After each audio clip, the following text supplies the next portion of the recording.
I was speaking at the university the other day with 600 third-year business students, and someone asked me that raw question, which is, would you have been as successful as you are today if you'd had balance in your life relative to your family and your friends and your health?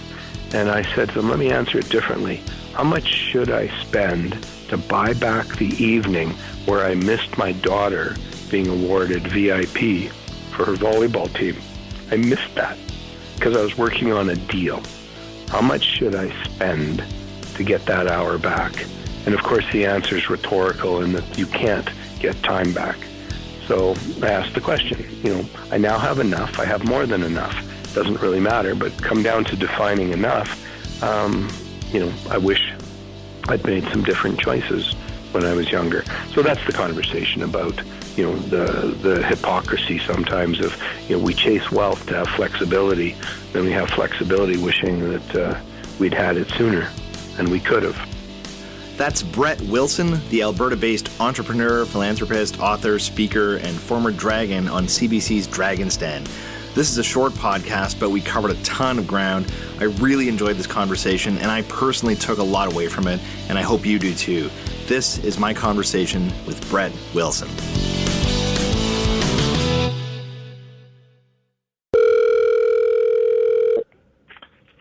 Brett here. Brett, how you doing? I'm good, Warren, and yourself? Excellent. Thank you very much for your time. I really appreciate this. You sort of, quote unquote, retired about 10 years ago, and you're still an incredibly busy guy. So for the folks who may be familiar with you from your work on Dragon's Den back in the day, what are the things that are keeping you busy these days? What are you focused on? What excites you? Relative to Dragon's Den, well, I criticize the show for its theatrics, the stupid commentary, the things that don't make sense as a business person. But I celebrate the show much more so for the fact that it planted seeds of entrepreneurship and changed the conversation about entrepreneurship in our country. The idea of a pitch or a Dragon's Den pitch or a dragon, all of these are part of the lexicon, the conversation about business. And the world of business is now recognized to be a lot more than the business students. It's the arts college, it's the engineering schools, it's the law students, it's the vet med students, it's the kids studying to be welders or painters. The idea that you can be an entrepreneur is a seed that's been planted deeply, and one of my roles in life is to make sure that seed germinates, gets watered, fed, and encouraged.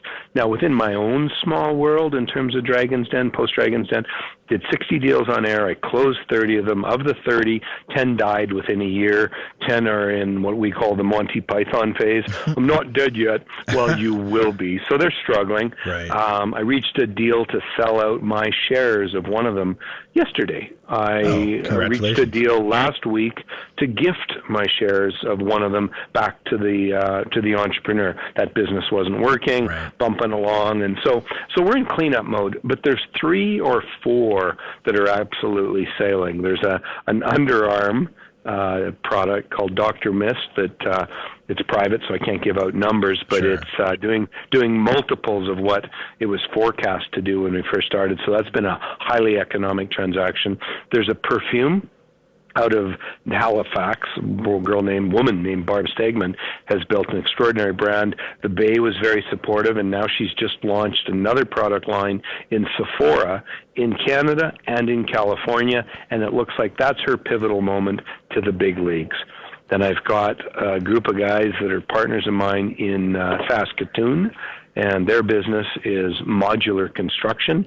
They move from repurposing shipping containers into truly building modular and are just killing it, nailing it in a positive way in terms of supplying community halls and schools and head offices for northern communities across Saskatchewan.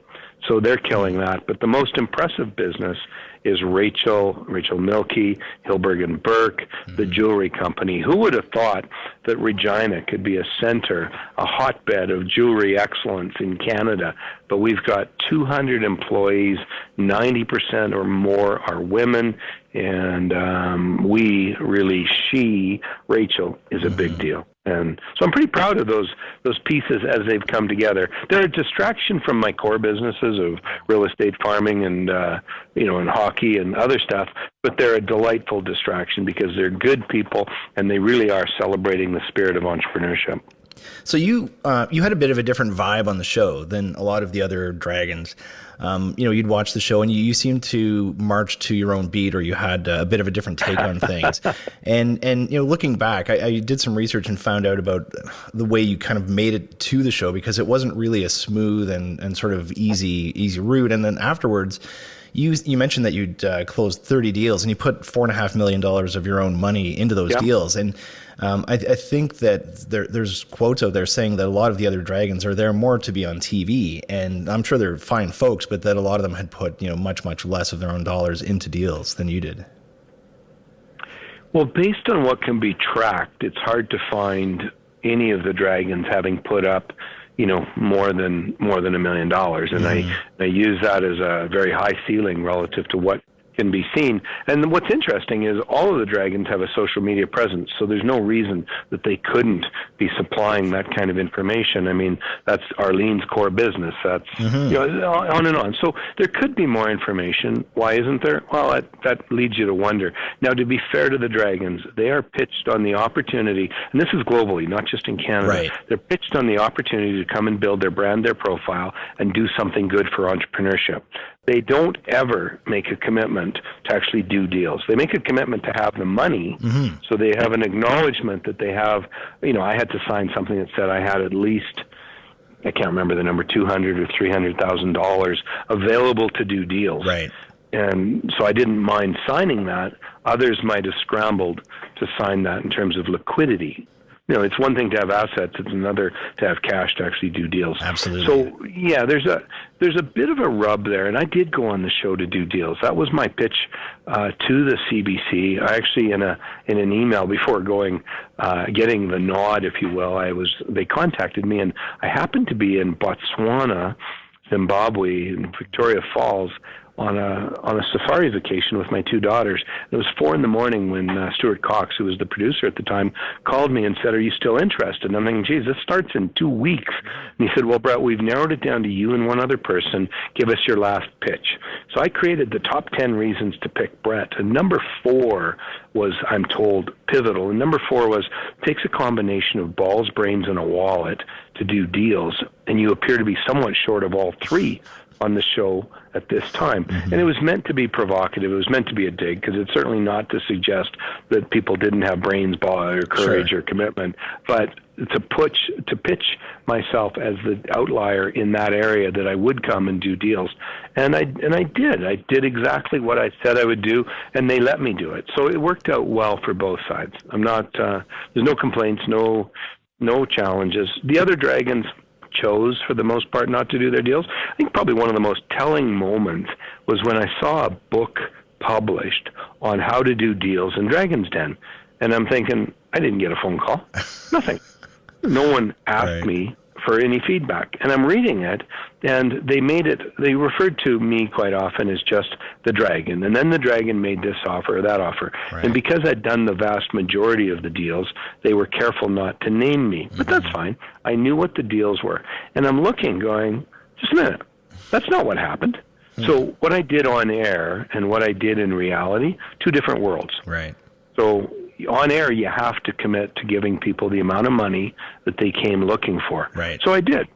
But when we started due diligence, if it didn't look like the deal I had done was fair, I certainly had the right to walk away, but so did the other party. They had the right to say, look, we don't want to change the deal. We don't want to continue if it's not exactly. Now, it was 28 deals that we closed by the time that book came out. So of the 28, I think 24 had changed. They weren't the same as what was on air. And yet the book published with CBC's approval was based entirely on what was done on air, as if there was no other world. Wow. But the world of reality takes over. And that's why I changed the deals, so that I could actually get them done. That's great. I've had the misfortune, 2 of my partners have since passed away. And one of them, the business wound up when he died. The other had a succession plan in place. So again, these are all ordinary course, real life challenges. And Dragon's Den has done amazing things for Canada in terms of raising the profile of entrepreneurship, certainly raising the profile of the entrepreneurs that were behind them, and certainly raising the profile of the Dragons. And, I get the benefit of, I've got a book that's supposed to be the best-selling Dragon's Den book. Other Dragons have sold more books than me, but I've only got one book. They've got, Kevin has 6 or 7, Arlene has 3 or 4, so whatever. So it's a good-selling book. It's well-received. But the platform for conversation about almost anything, whether it's politics, sports, health, mental health, or entrepreneurship, that platform's been extraordinary, and I celebrate that for sure. There's a quote from you that said, "My early drive was to be successful based on the measures that I now make fun of, money and power." Do you want to talk about that a little bit, please? Yeah, I mean, even the name of my book is meant to drive that point home. So the title of the book is Redefining Success. And when I first pitched the book title to the publisher, the subtitle was Still Making Mistakes. The headline was actually Redefining Success in a Wealth-Obsessed World. Because I wanted to take that shot at this. When people ask me about would you have been as successful if you'd done this or this, they're always asking, would you have made as much money? Right. And so we still have this narrow-minded linkage between wealth and success, which is why I talk about a wealth-obsessed world. The size of the car, size of the vacation, the size of the house, the size of the office, size of the wallet. All of those things are measures of success. My daughter once said, why can't people measure success by the size of the smile? Right. The happiness factor. And then a lot of people will immediately say, well, of course, that's a given. Well, if it was a given, I wouldn't have had to bring it up. Right. We started the conversation about success based on wealth. And so I do enjoy some success, if you want to call wealth all the success that you need. I've had that. But as I said to a kid, I was speaking at the university the other day with 600 third-year business students, and someone asked me that raw question, which is, would you have been as successful as you are today if you'd had balance in your life relative to your family and your friends and your health?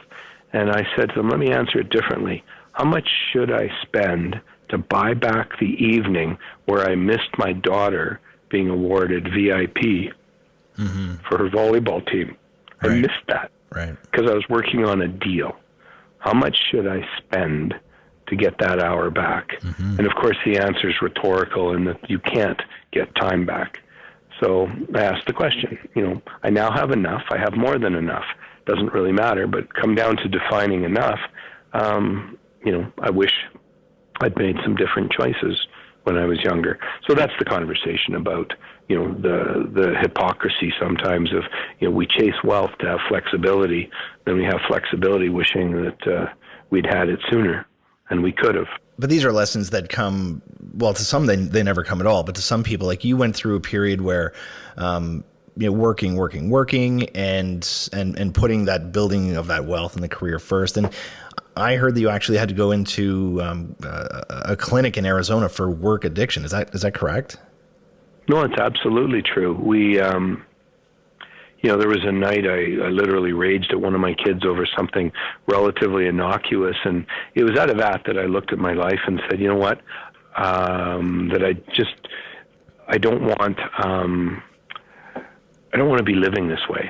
I don't want to have this cycle of what we're doing.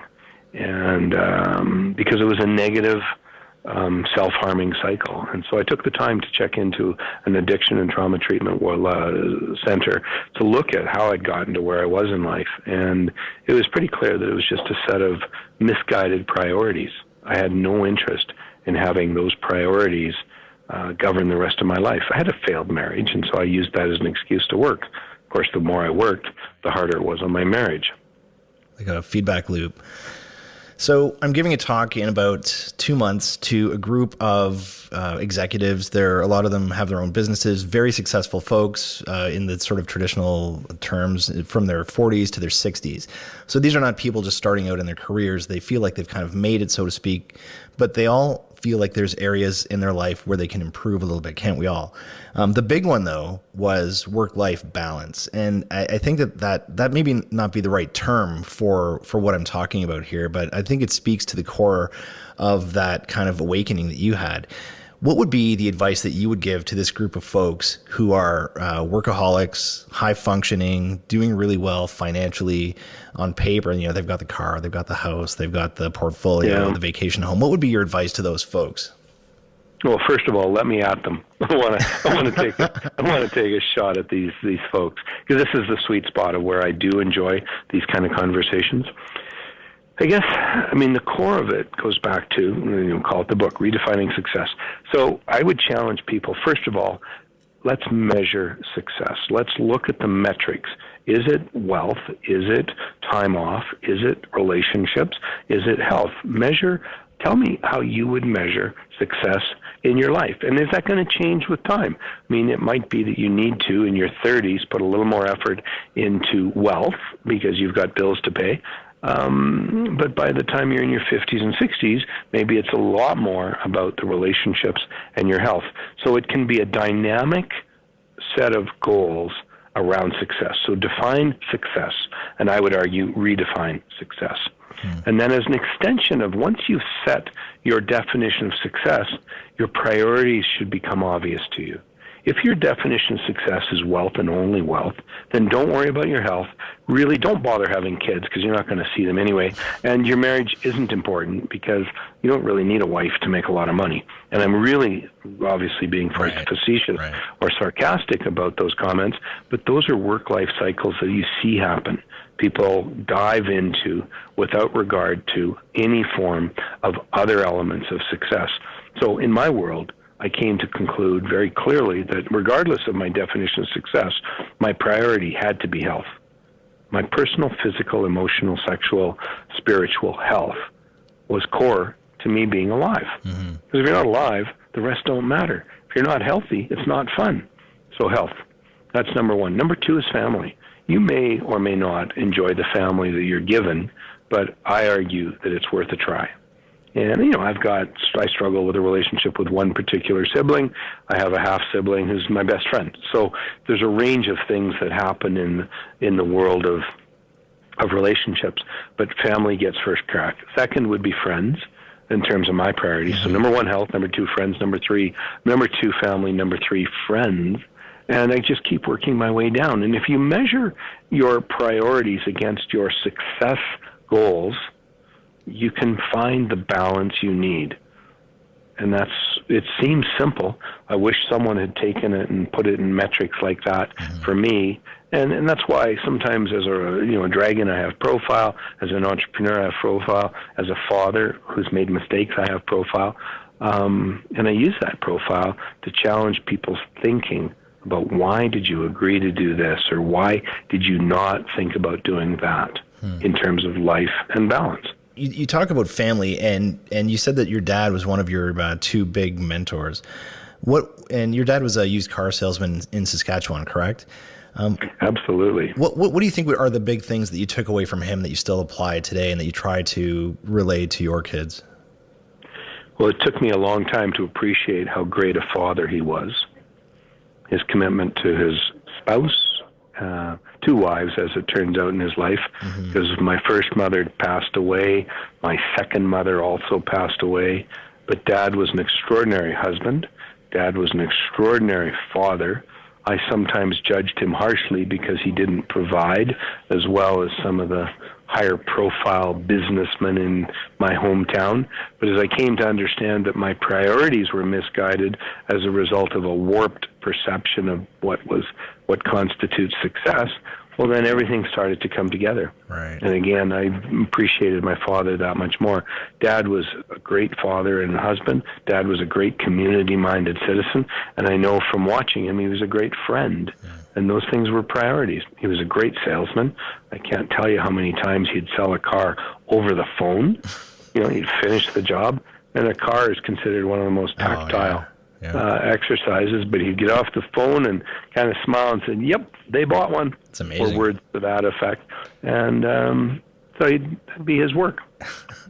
So every Canadian boy's dream is to play in the NHL. And then for 99.9% of us, when we come to the crushing reality that that's not going to happen, the next dream is to own a piece of a team. So you've been part owner of the Nashville Predators for a number of years now. The last figure that I could find is about 12.7%. I apologize if that's not correct.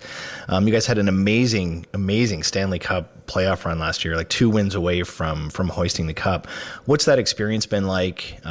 Was it everything that you hoped for? And for those of us who are not going to realize that dream someday, can you just put us in your shoes in terms of what it's like to own a chunk of that team? Well, it's been extraordinary. And of course, the benefit of hindsight, I'm delighted I made the decision. At the time I made the decision, I knew it was a unique opportunity. Most clubs are held by wealthy families, the Aquilinis, the Thompsons, the Molsons, or they're owned by large organizations or groups of wealthy individuals. Certainly Calgary, Daryl Cates in Edmonton. So the opportunities to buy into these clubs are few and far between. The very first night I was in Nashville, I was down there with a friend of mine who's a musician. I was helping them get their career launched in Nashville and go to a few meetings and try and learn a bit about the business. And the very first night, though, I went to a business group, dinner at a business group that I belong to. And so I went to the local chapter, if you will, of this business group. And at the dinner party, again, I'll take a 10-minute conversation and make it 30 seconds. It was, so you like hockey, you're from Canada, have you ever owned a piece of a team? You don't like or do like Jim Balsillie? That conversation came up because of the Canadian angle in Nashville. I got that melted down, and they said, well, would you be interested in owning a piece of the club, this one individual? And I said, I could be. Why? And he said, my family's part of the new ownership group, and someone dropped out this morning from the group. So I was sitting at the table with one of the new owners of a group that had just lost a person. By noon the next day, I'd shook hands on coming in to own, 7 or 8% of the club. And then over time, I did indeed buy my way up to, I guess at the peak, I'm probably at 1/8 of the club, whatever that is, right, in terms of units. And it's been an extraordinary run in terms of engagement. We were told, I was, politely chastised by friends and family alike. I mean, why Nashville? Why a southern town? Why a city where it doesn't look like they're going to make it? And I said 2 things. One is, come watch and watch me. I can add value in terms of marketing, in terms of balance sheet, in terms of choosing people, but I'm not the one to choose the players. I'm not the one to have a hockey strategy. But I was around when we renegotiated David Poyle's contract because he was that good. I was around when we did the trade for Subban. I was around. I mean, the owners are part of all of these things in a small way. But in a big way, we guide the ship, and the ship is very well guided right now. In particular, community engagement. I watch the way the fans come together, the sponsorship comes together. I agreed to take a box in the Predators arena this year, and I was told, which size box do you want? Because one has a longer wait list than the other. I'm an owner, and I'm going on the wait list to get a box. So part of me goes, what? And another part of me goes, wow. Hey, that's great. So, yeah, just to go back, it's almost surreal to be a part owner of a club, especially a boy from the prairies, North Battleford, Saskatchewan, to have a piece of a club that's a contender. Last year, we were a surprise contender. This year, we are a clear contender. And, we surprised a club called Chicago. I'm certainly hoping no one tries to surprise us the way we surprised Chicago. Right. Well, I know you've got to run. I just want to say thank you so much for your time. Really, really appreciate it. Best of luck in the playoffs. Best of luck with your family and your businesses, and we'll continue to follow you online.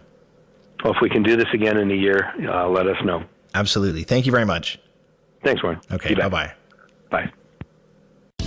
Just a great guy. Want to say thanks once again to Brett Wilson for making the time to chat, and thank you to you for taking the time to listen. If I could ask you to please just take a second and subscribe to the podcast or leave a review. Tell us what you thought about it on Apple Podcasts or Stitcher. That will help other people find this content. And keep an eye out. We're going to be giving away some autographed copies of Brett's book over the next couple of weeks. So follow me on Twitter and Instagram and you'll see those offers. Anyway, thank you very much, and we'll see you next time.